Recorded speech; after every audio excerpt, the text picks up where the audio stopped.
ሰላም ጤና ይስጥልኝ። ከኢትዮጵያ ዜና አገልግሎት የካቲት 4 2018 ዓ.ም የዕለቱን ዜናዎች ይዘን ቀርበናል። በቅድሚያም አርዕስተ ዜናዎቹን። የፌዴራል የስፖርት ልማትና አስተዳደር ረቂቅ አዋጅ የስፖርት ዘርፉን ተወዳዳሪነት፣ አህጉራዊና ዓለም አቀፋዊ ትስስርን እንደሚያጠናክር ተገለጸ። የአፍሪካ ህንድ አጋርነት ዓለም አቀፍና አህጉር አቀፍ የልማት እቅዶችን በጋራ ጥረት በማሳካት የጋራ ብልጽግናን ለማረጋገጥ የሚያስችል መሆኑ ተጠቆመ። የኢትዮጵያ የድንገተኛ በሽታዎች መከላከል ሀገራዊ አቅም ከፍተኛ እድገት ማስመዝገቡን ጤና ሚኒስቴር አስታወቀ። በ2018 በጀት ዓመት 6 ወራት $4.4 ቢሊዮን ገቢ ማግኘቱን የኢትዮጵያ አየር መንገድ ግሩፕ አስታወቀ። የአፍሪካ ህብረት የሥራ አስፈጻሚ ምክር ቤት መደበኛ ስብሰባ በነገው ዕለት ይጀመራል። የሚሉት የዕለቱ ዋና ዋና ዜናዎች ናቸው። ዜናዎቹን በዝርዝር እንመለከታለን። ከዜናዎቹ ጋር አህመድ መሐመድ አብሬያችሁ ቆያለሁ።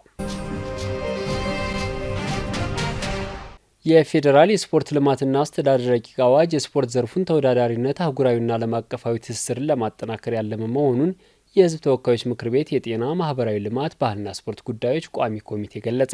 የህዝብ ተወካዮች ምክር ቤት የጤና፣ ማህበራዊ ልማት፣ ባህልና ስፖርት ጉዳዮች ቋሚ ኮሚቴ የፌዴራል የስፖርት ልማትና አስተዳደር ረቂቅ አዋጅ በሚመለከት ከባህልና ስፖርት ሚኒስቴር ጋር የአስረጂ መድረክ ውይይት አካሂዷል። የባህልና ስፖርት ሚኒስትሩ ሸዊት ሻንካ በወቅቱ እንደተናገሩት ስፖርት ለሀገር ገጽታ ግንባታ የሚጠቅም ጤናማና ብቁ ዜጋ የሚፈጥር ማህበራዊና ኢኮኖሚያዊ ፋይዳዎች ያሉት ከፍተኛ ኢንዱስትሪ ነው። በሀገሪቷ ዘመናዊ ስፖርት ከተጀመረ በርካታ ዓመታት የተቆጠሩ መሆኑን አስታውሰው፣ ሆኖም ወጥና ግልጽ አሰራር ባለመኖሩ ከዘርፉ ልማት ሀገሪቷ ተገቢውን ጥቅም ያለማግኘቷን አብራርተዋል።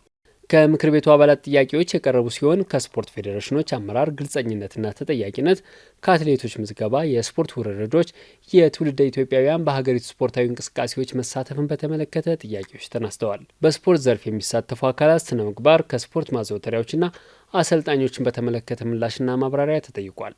የባህልና ስፖርት ሚኒስትር ዴኤታ መኪዩ መሐመድ ረቂቅ አዋጁ የስፖርቱን ዘርፉን በአዲስ እይታ በተደራጀ አሰራርና ሕግ መምራት የሚያስችል ለሀገሪቷ የመጀመሪያ አዋጅ ነው ብለዋል።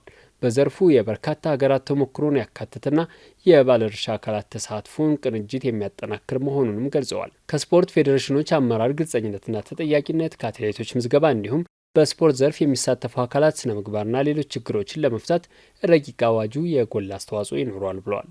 በህዝብ ተወካዮች ምክር ቤት የጤና፣ ማህበራዊ ልማት፣ ባህልና ስፖርት ጉዳዮች ቋሚ ኮሚቴ ሰብሳቢ ወርቅ ሰሙ ማሞ ረቂቅ አዋጁ በሀገሪቷ የስፖርት ብቃትና ተወዳዳሪነት፣ አህጉራዊና ዓለም አቀፋዊ ትስስር ለማጠናከር የሚያስችል ነው ብለዋል። የስፖርት ዘርፉን ስብራቶች በማጥናት መፍትሄ ይሆናሉ ከተባሉ ጉዳዮች መካከል የህግ ማዕቀፍ መሆኑን አንስተው ረቂቅ አዋጁ ክፍተቶችና ብልሹ አሰራሮችን ለመቀነስ የሚያስችል መሆኑን ተናግረዋል። በውይይቱ ላይ የተነሱ ሀሳቦች ለረቂቅ አዋጁ ግብዓት በመዋል የበለጠ ማጠናከር እንደሚገባም ገልጸዋል። የአፍሪካ ህንድ አጋርነት ዓለም አቀፍና አህጉር አቀፍ የልማት እቅዶችን በጋራ ጥረት በማሳካት የጋራ ብልጽግናን ለማረጋገጥ የሚያስችል መሆኑን የሴቶችና ማህበራዊ ጉዳይ ሚኒስትሯ ዶክተር ኤርጎጌ ተስፋዬ ገለጹ። በአፍሪካ ህብረት የልማት ኤጀንሲና የማህበራዊና የልማት ለውጥ ማዕከል አማካኝነት የተዘጋጀ የአፍሪካ ህንድ የልማት መሪ እቅድ ሪፖርት ይፋ ሆኗል። የሴቶችና ማህበራዊ ጉዳይ ሚኒስትሯ ዶክተር ኤርጎጌ ተስፋዬ በዚህ ወቅት እንዳሉት የህንድ ጠቅላይ ሚኒስትር ናሬንድራ ሞዲ በኢትዮጵያ ያደረጉትን ጉብኝት ተከትሎ የሁለቱ ሀገራት ግንኙነት ወደ ስትራቴጂክ አጋርነት አድጓል። ይህም ኢትዮጵያ የአፍሪካና ህንድን ግንኙነት ለማጠናከር የሚያስችል የመሪነት ሚና እንድትወጣ የሚያስችል መሆኑን ተናግረዋል።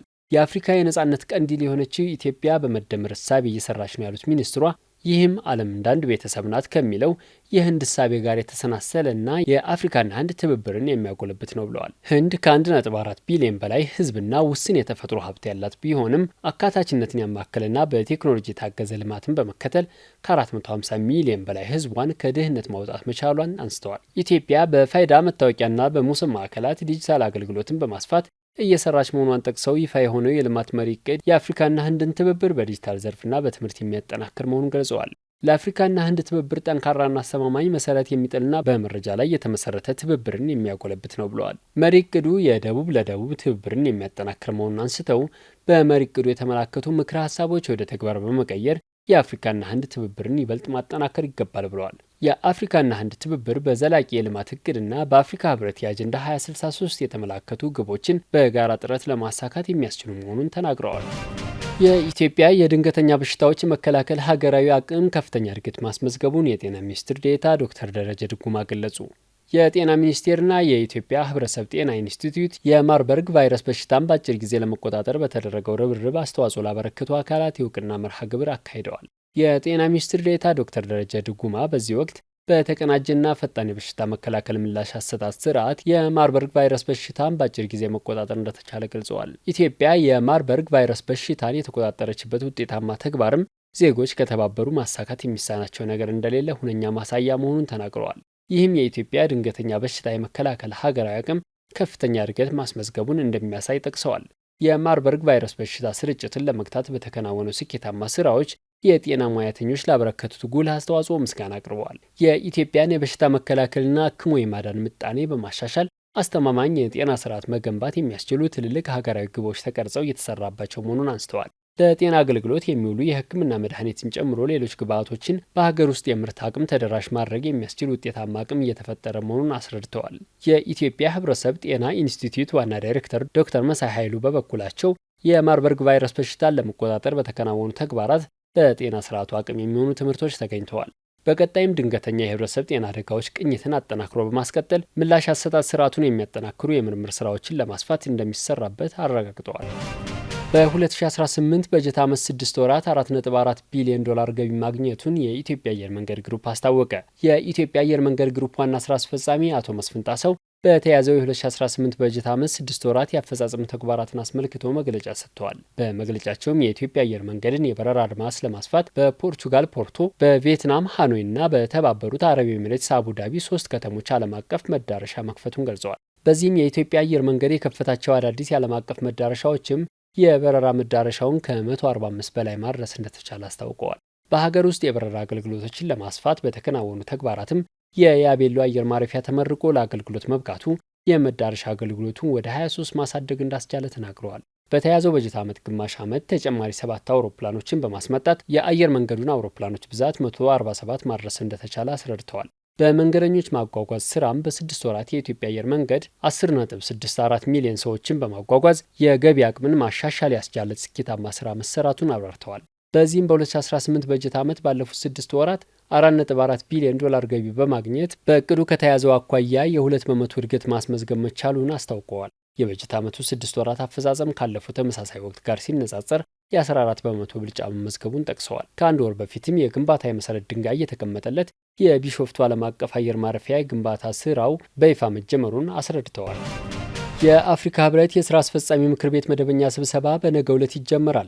ለ2 ቀናት የሚካሄደው የአፍሪካ ህብረት የስራ አስፈጻሚ ምክር ቤት መደበኛ ስብሰባ በነገው ዕለት ይጀመራል።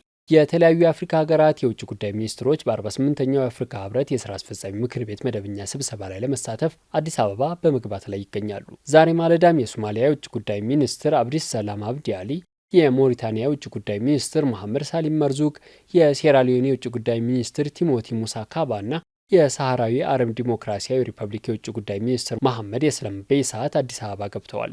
የየሀገራቱ የውጭ ጉዳይ ሚኒስትሮች ቦሌ ዓለም አቀፍ አየር ማረፊያ ሲደርሱም የኢፌዴሪ የውጭ ጉዳይ ሚኒስቴር ከፍተኛ ስራ ኃላፊዎች ደማቅ አቀባበል አድርገውላቸዋል። ትናንት አመሻሽም የናይጄሪያ፣ የማላዊ፣ የዛምቢያ፣ የቡሩንዲ፣ የኮንጎ ሪፐብሊክ፣ የቦትስዋና፣ የናሚቢያ፣ የዚምባብዌ፣ የኮትዲቯር እና የቤኒን የውጭ ጉዳይ ሚኒስትሮች አዲስ አበባ ገብተዋል። 39ኛው የአፍሪካ ህብረት የመሪዎች ጉባኤ ጅማሮም የካቲት 4ና 5 ቀን 2018 ዓ.ም በ48ኛው የአፍሪካ ህብረት የስራ አስፈጻሚ ምክር ቤት ስብሰባ በማድረግ የካቲት 7ና 8 ቀን 2018 ዓ.ም የአህጉሪቱ አባል ሀገራት መሪዎች በተገኙበት ጉባኤ የሚካሄድ ይሆናል። የዘንድሮ የአፍሪካ ህብረት የመሪዎች ጉባኤ ዘላቂ የውሃ አቅርቦትና ደህንነቱ የተጠበቀ የንጽህና አጠባበቅ ስርዓቶችን ማረጋገጥ ለአጀንዳ 2063 ግቦች ስኬታማነት የሚል መሪ ሀሳብ ተሰጥቶታል። የህብረቱ አባል ሀገራት የውጭ ጉዳይ ሚኒስትሮች የስራ አስፈጻሚ ምክር ቤትን በመደበኛ ስብሰባው ለ39ኛው የአፍሪካ ህብረት የመሪዎች ጉባኤ የሚቀርቡ አጀንዳዎችን እንደሚያጸድቅ ይጠበቃል። የተከበራችሁ አድማጭ ተመልካቾቻችን ለዕለቱ ያዘጋጅናቸው ዘገባዎች እነዚህ ይመስሉ ነበር። መልካም ጊዜ